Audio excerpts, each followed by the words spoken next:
Olá, sejam bem-vindos ao programa Inteiro Teu. Nesta edição, o sonho de ser médico que leva brasileiros a estudarem fora do país. Iremos falar também sobre residência médica e meio ambiente.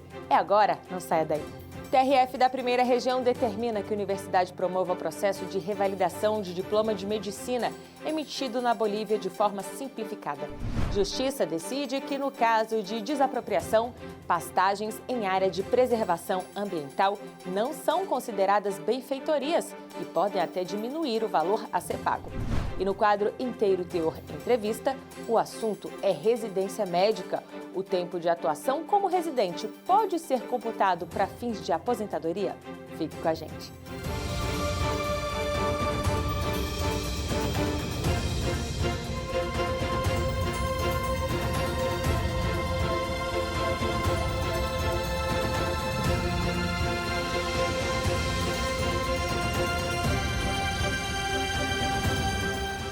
Médicos formados no exterior, sejam brasileiros ou estrangeiros, precisam revalidar seus diplomas para poderem exercer a medicina no Brasil. Mas, muitas vezes, a burocracia adia o sonho de ser médico. Foi o que aconteceu com uma brasileira que se graduou em medicina pela Universidade de Cristiana, na Bolívia, e precisou recorrer à justiça para ter o direito à revalidação simplificada. A minha expectativa é enorme para poder voltar para o meu país e exercer a medicina. Emerson já é enfermeiro e está no 2º ano de medicina na Argentina.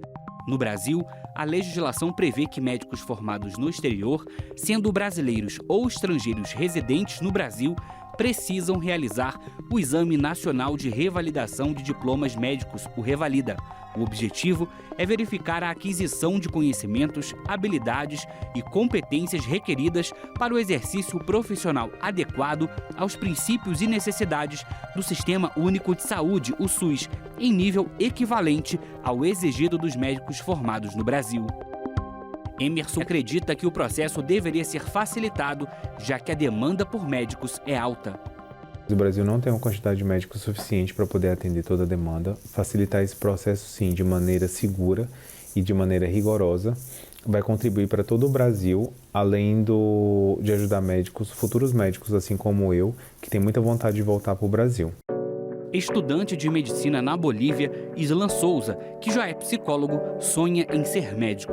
Mas para exercer a medicina no Brasil, ele vai precisar revalidar o diploma.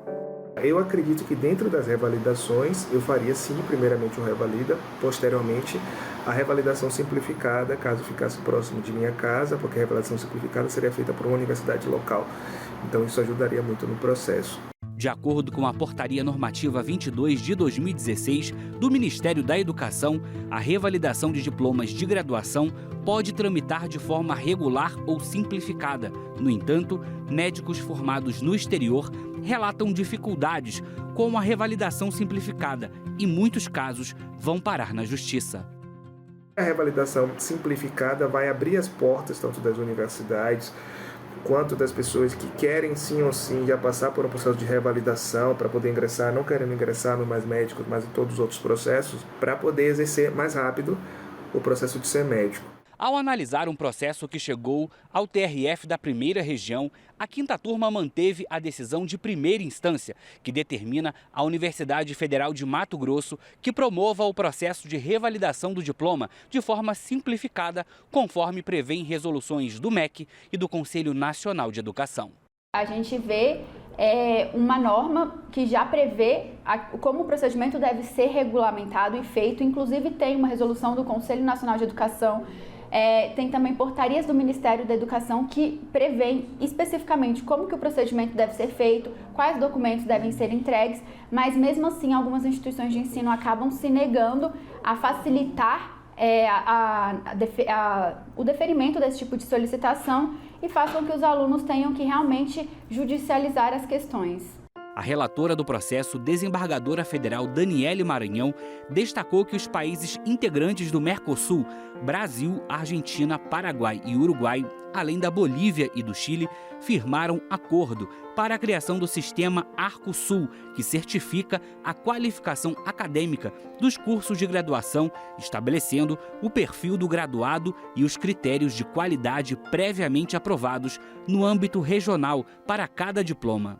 Esse acordo ele serve justamente para que os países que participam e o ensino da instituição de ensino superior que é neles oferecido passe por um processo de revalidação dos diplomas de uma maneira mais célere e simples nos demais países que são signatários desse acordo. Acontece que na prática, muitas instituições de ensino acabam criando alguns embaraços para simplesmente deferir essa revalidação e às vezes até impõem embaraços e imbróglios para que os alunos tenham que fazer o revalida, para que os alunos busquem o INEP para regularizar essa situação do diploma, sendo que já existe ali uma base legal que seria esse acordo. Você já pressupõe que existe uma qualificação nos currículos dos alunos que cursam os cursos nas instituições de ensino estrangeiras que são signatárias desse acordo. Então não é necessário avaliar se tem equivalência, não é necessário avaliar se a instituição de ensino é de qualidade ou não. Já é como se fosse um reconhecimento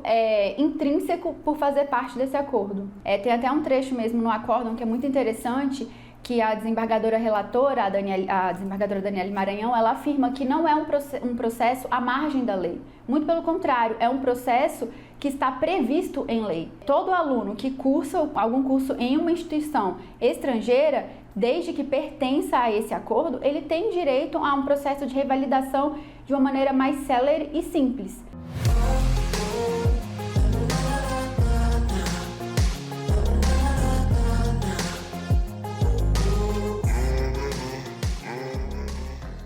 Veja a seguir, Justiça decide que em desapropriações, pastagens instaladas em área de preservação ambiental não são consideradas benfeitorias. E no quadro Inteiro Teor Entrevista, o assunto é residência médica. A gente não demora, não saia daí.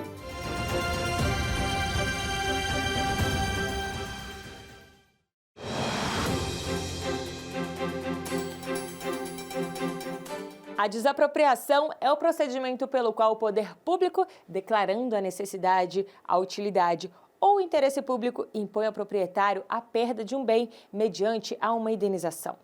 Mas o que ocorre quando há divergências no cálculo da indenização? Será justo, por exemplo, que os cofres públicos paguem por benfeitorias que degradam áreas de preservação? Esse é o tema da reportagem de Bruno Feitosa.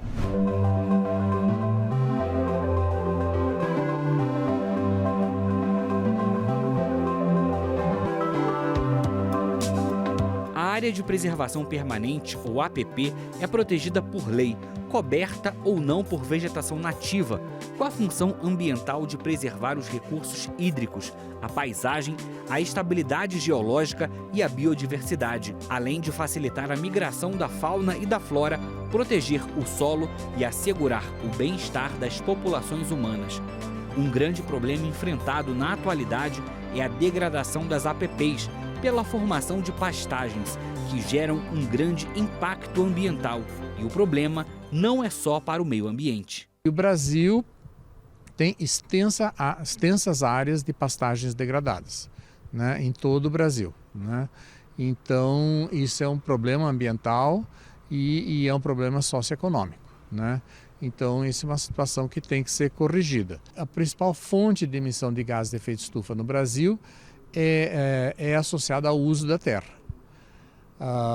Não é relacionado à indústria, energia e transporte como é nos países desenvolvidos. Então aqui no Brasil o problema é desmatamento, é queimada, degradação dos solos, etc. Quando ocorre uma desapropriação, muitos proprietários querem que as pastagens sejam consideradas como benfeitorias, levando ao aumento no valor das indenizações. Mas para a Justiça, a existência de pastagens sem licenciamento em áreas de preservação permanente, além de não serem indenizáveis, ainda podem gerar a diminuição do valor a ser pago pelo imóvel, porque será necessário recompor as áreas degradadas. O compromisso do Brasil em relação ao Acordo de Paris é de reduzir o desmatamento e sustar o desmatamento ilegal, né, que é o que predomina no Brasil, né, mais de 90% ou 95% de todo o desmatamento no Brasil é ilegal,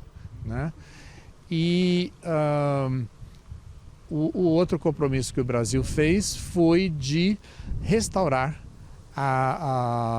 áreas com floresta. Então o governo brasileiro assumiu o compromisso de plantar pelo menos 12 milhões de hectares de floresta até 2030. Nós já estamos em 2022 e o tempo está acabando. Então, onde plantar essas florestas? Uma grande possibilidade é restaurar, recuperar essas áreas de pastagens degradadas, né? Então, que já não prestam nenhum serviço ambiental e também nenhum benefício socioeconômico. Foi nesse sentido que decidiu a 4ª turma do TRF da primeira região ao negar o pedido dos antigos donos de uma propriedade desapropriada por interesse social. O colegiado entendeu que isso significaria beneficiar o então proprietário por um ato ilícito cometido.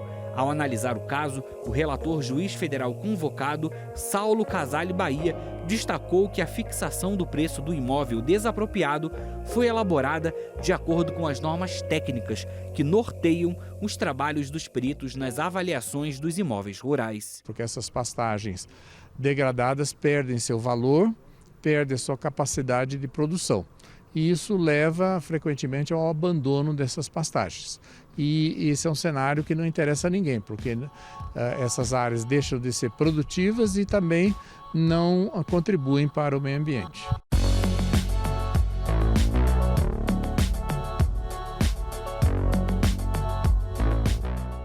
Com base no entendimento do Superior Tribunal de Justiça de que, em determinados casos, a residência médica remunerada pelos cofres públicos pode ser contada para aposentadoria, o TRF da primeira região garantiu ao médico o direito de averbar o tempo prestado como residente para efeitos previdenciários. Essa decisão abre precedentes? Como funciona atualmente?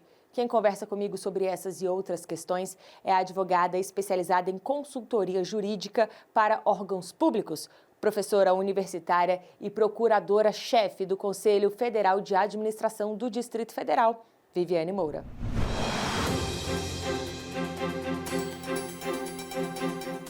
Doutora, seja muito bem-vinda. Obrigada pela sua participação. O entendimento de que a residência médica remunerada pelos cofres públicos, sob a Lei 1711 de 52, o entendimento de que isso conta para a aposentadoria, foi fixado pelo STJ ao julgar o recurso em que a União contestou acórdão do TRF1, o qual reconheceu o direito de averbação do tempo de serviço para efeitos previdenciários a uma profissional que prestou residência médica remunerada pelos cofres públicos. A senhora pode nos explicar essa decisão e qual o seu ponto de vista sobre ela? No caso em apreço, a residência médica ela passou a computar no período para tempo de serviço, porque à época em que o médico prestou serviço havia uma previsão legal que as residências médicas que foram pagas exclusivamente pelos cofres públicos, independente da contribuição para o INSS, seriam consideradas para o cômputo no tempo de serviço. Hoje, como funciona a residência médica remunerada?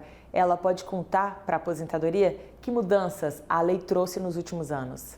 Hoje, a residência médica ela também é considerada para o cômputo do tempo de serviço, porém, é necessário que haja contribuição para o INSS e com uma possível conversão do período para aposentadoria especial. Eu costumo equiparar essa situação dos autos ao pessoal que estudava há muitos anos atrás na escola técnica. Alunos de escola técnica, Cefet, etc., se alimentados, recebendo roupas, vestuário, transporte exclusivamente dos cofres públicos, também podem usar esse período da escola técnica para a aposentadoria. O que essa decisão pode abrir de precedentes para julgamentos futuros? Essa decisão, o impacto dela no judiciário como um todo, fica na seguinte questão. Médicos que prestaram serviço na residência médica pagas exclusivamente pelos cofres públicos antes de 1995 podem entrar com o pedido de reconhecimento do período sem a investigação se esse período da residência médica ele foi insalubre ou não.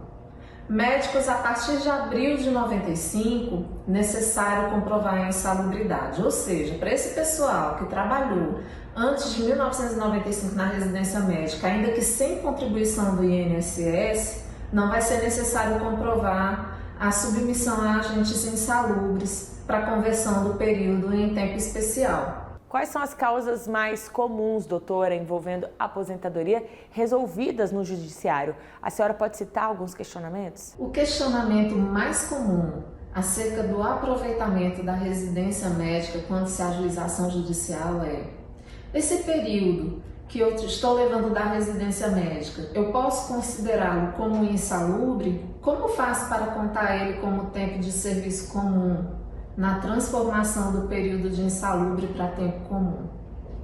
Profissionais antes de 1995 podem dar entrada no pedido sem necessidade de comprovação alguma, sem laudo técnico, sem o PPP, que é o perfil profissiográfico previdenciário. Já os profissionais que fizeram residência médica a partir do ano de 1995, necessário fazer a comprovação da submissão a agentes insalubres, com a apresentação do PPP, apresentação do laudo médico ou do próprio CAT, de autoridade responsável na época pela residência médica, que comprova que o profissional ele esteve submetido a agentes insalubres. Lembrando que, a partir de abril de 95 também, os profissionais da residência médica, sejam eles pagos totalmente pelo cofre público ou por entidades privadas, deve haver a contribuição para o INSS. Muito obrigada pela sua participação, doutora. A gente se despede aqui na TV Justiça, mas continuamos conectados no nosso portal e nas nossas redes sociais, Facebook, YouTube e Instagram. O nosso encontro fica marcado para a próxima semana. Tchau, tchau!